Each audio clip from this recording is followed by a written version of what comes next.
मैं हूं रवि तिवारी। आप देखना शुरू कर चुके हैं लोकल टीवी। आपको बताना चाहूंगा कि गरियाबंद पुलिस और उड़ीसा की पुलिस ने एक संयुक्त अभियान चलाया था। वो संयुक्त अभियान के दौरान पुलिस ने, उड़ीसा छत्तीसगढ़ की पुलिस ने कल 2 नक्सलियों को ढेर किया था। आज सवेरे सवेरे खबर ये निकलकर सामने आ रही है कि उड़ीसा और छत्तीसगढ़ के इस संयुक्त अभियान में जो नक्सलियों के खिलाफ संयुक्त अभियान चलाया गया तो उस अभियान में 10 और शव बरामद किए गए हैं। टोटल 12 नक्सलियों के मारे जाने की खबर निकलकर सामने आ रही है।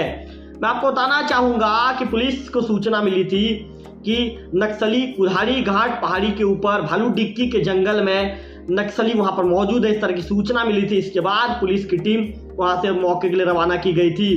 कल लगभग 10:30 बजे के आसपास का समय होता है जब जवान जंगल में दाखिल होते हैं। इस दौरान नक्सली उन पर फायरिंग करना शुरू कर देते हैं। जवानों ने मोर्चा संभाला और नक्सलियों के फायरिंग का मुंहतोड़ जवाब दिया। कुछ देर तक चली फायरिंग के बाद जब सर्चिंग किया गया तो 2 शव बरामद किए गए। आज जो जानकारी निकलकर सामने आ रही है, आज सवेरे सर्चिंग के दौरान 10 और नक्सलियों का शव बरामद किया गया है। भारी मात्रा में हथियार बरामद होने की भी सूचना निकलकर सामने आ रही है। मैं आपको बताना चाहूंगा कि मुठभेड़ सोमवार को 10:30 के आसपास शुरू हुई थी, जब जवानों ने नक्सलियों के ठिकाने को घेराबंदी किया था। उड़ीसा और छत्तीसगढ़ की पुलिस उड़ीसा और छत्तीसगढ़ के जो जवान हैं संयुक्त रूप से अभियान चला रहे थे। उन्होंने नक्सलियों को घेर दिया था, उनके ठिकानों को घेरा था। आपको बताना चाहूंगा कि मंगलवार का दिन और मंगलवार सुबह 10 और नक्सलियों के शव बरामद होने की सूचना मिल रही है। हालांकि सूत्रों से खबर निकलकर सामने आ रही है कि मारे गए नक्सलियों की संख्या में और भी इजाफा हो सकता है। आपको बताना चाहूंगा कि सुरक्षा बलों की सफलता में Gariaband reserve guard DRG, Orissa की स्पेशल ऑपरेशंस ग्रुप SOG और कोबरा की 207 बटालियन और CRPF के जवान शामिल हैं।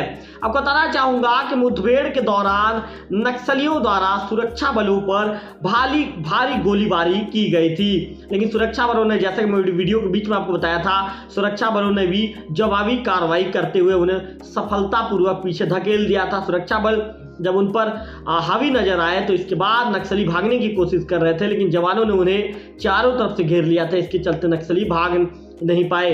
आपको बताना चाहूंगा कि सुरक्षा बलों की इस ऑपरेशंस में गरियाबंद के पुलिस अधीक्षक जो है निखिल राकेचा सर, उड़ीसा के नुआपाड़ा के SP हैं राघवेंद्र गुडाला सर और उड़ीसा के DIG नक्सल ऑपरेशंस अखिलेश्वर सिंह और कोबरा कमांडेंट के DS कथैस सहित कई वरिष्ठ अधिकारी सक्रिय रूप से मॉनिटरिंग कर रहे हैं। इन अधिकारियों ने बताया कि मुठभेड़ के दौरान जो मिली खुफिया जानकारी के आधार पर सुरक्षा बलों ने नक्सलियों की गतिविधियों को नाकाम कर दिया है और उन्हें बड़ा झटका दिया है। आपको बताना चाहूंगा कि इस मुठभेड़ के बाद से इलाके में जो एहतियात के तौर पर सुरक्षा बढ़ा दी गई है और मारे गए नक्सलियों की अब तक जो पहचान नहीं हो पाई है, पहचान की प्रक्रिया भी शुरू कर दी गई है। अधिकारी इसे नक्सलियों के खिलाफ एक बड़ी जीत मान रहे हैं, निश्चित तौर पर एक बड़ी जीत है। आपको बताना चाहूंगा कि प्रदेश की जो विष्णुदेव की साय की सरकार है, नक्सलियों के खात्मे को लेकर जो केंद्रीय गृह मंत्री है, उन्होंने एक बड़ा बयान दिया है कि मार्च छत्तीसगढ़ में जो ये कह सकते हैं कि केंद्रीय गृह मंत्री साहब कह दिया है कि मार्च तक छत्तीसगढ़ में जो नक्सलवाद का जो है खात्मा कर दिया जाएगा। इसी दिशा में शायद सरकार लगातार काम भी कर रही है और शायद सरकार जब से सरकार में आई है इसके बाद नक्सलियों के खिलाफ लगातार बड़ी कार्रवाई की जा रही है और नक्सलियों के जो खात्मे हैं, नक्सलियों के खात्मे का जो प्लानिंग करके शायद सरकार काम कर रही है और लगातार उनके खिलाफ जवान कार्रवाई कर रहे हैं। इसके बाद जिस तरह से नक्सलियों के खिलाफ कार्रवाई की जा रही है, माना जा रहा है कि नक्सली पूरी तरह से बैकफुट में चले गए हैं।